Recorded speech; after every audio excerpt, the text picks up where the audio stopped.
I want to bring in Dalia Fahmy, who is an associate professor of political science at Long Island University. She teaches courses on U.S. foreign policy, and she joins us now live from Princeton, New Jersey. Dalia, great to have you with us. What do you think motivated Bahrain and the UAE to sign these deals? It's two major things. The first is Iran, and the second is the need for financial, economic relations between the UAE, Bahrain, and Israel. President Trump alluded to it. He said if he's reelected in the fall, Iran is next. And so we see that the enemies of the UAE, Bahrain, and Israel is Iran today. And so putting that as the number one reason. The second is this economic agreement. The Gulf countries are waning in their need for reliance on oil. And so here's a creation of a new set of economic ties. Just 2 weeks ago, delegations from the United States, from Israel, and were in the UAE actually beginning the arrangements for these economic agreements. And so it's not so much about peace in the Middle East. You know, in 1993, when Oslo was being signed on the same White House lawn with President Clinton, it was about normalizations of relationships between the Israelis and the Palestinians, between Ishaq Rabin and Yasser Arafat. And it was really about the people who had been fighting. These are not two warring parties. These are parties that have already had deep ties. But with this signing, the UAE can finally purchase the weapons from the United States that it needs and make international economic agreements with many countries and companies now that it has the Israeli stamp of approval. So it's not about people. It's not about Palestinians. It's really about these two issues. But Dalia, why do you think the Palestinian leadership was unable to influence this process? We have to take a bigger step back and look at what's happening in the region.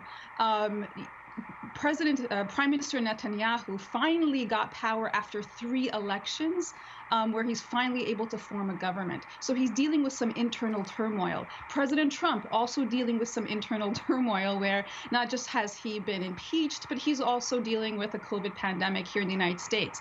So both of them are playing domestic politics for their personal gain. It's not necessarily for the interest of either American people or Israeli people. It's really for economic ties. Now, when it comes to the Palestinian people, not only were they weren't part of this, not because they didn't want to, they were never invited to be part of it. The Palestinian Authority today, there were protests around their headquarters because they were not part of this. And so what we're not seeing is the Oslo II Accords that were really about the manifestation of UN Security Council resolutions 242 and 338. What we're seeing today is a very different economic cooperation that will fall on deaf ears in terms of what it's going to influence in terms of safety and security of peoples of these lands. Dalia, which countries do you think will be next in terms of normalizing relations with Israel? It's going to be more Gulf countries, probably Saudi Arabia, all of them except for Qatar. Today, the spokesperson for the foreign ministry said that anything that is absent Palestinian self-determination is not really a peace agreement. We also have to talk about what the UAE wanted vis-a-vis Qatar from the United States. Just today, just this week, the United States has relegated Al Jazeera, a foreign entity, saying that this is part of a foreign government, which was pressured to do so by the UAE, pressure to the State Department. So what we're seeing is also the UAE is getting what it wants, more marginalization of Qatar by the United States and more access to weaponry of the United States. So this is really about more arms, strategic relations with vis-a-vis Iran, and economic agreements. This is not about people. This is not about peace. And we will continue to see more Gulf countries who are interested in these things follow. Dalia Fahmy out of Princeton, New Jersey. We really appreciate you being with us. Thanks for that.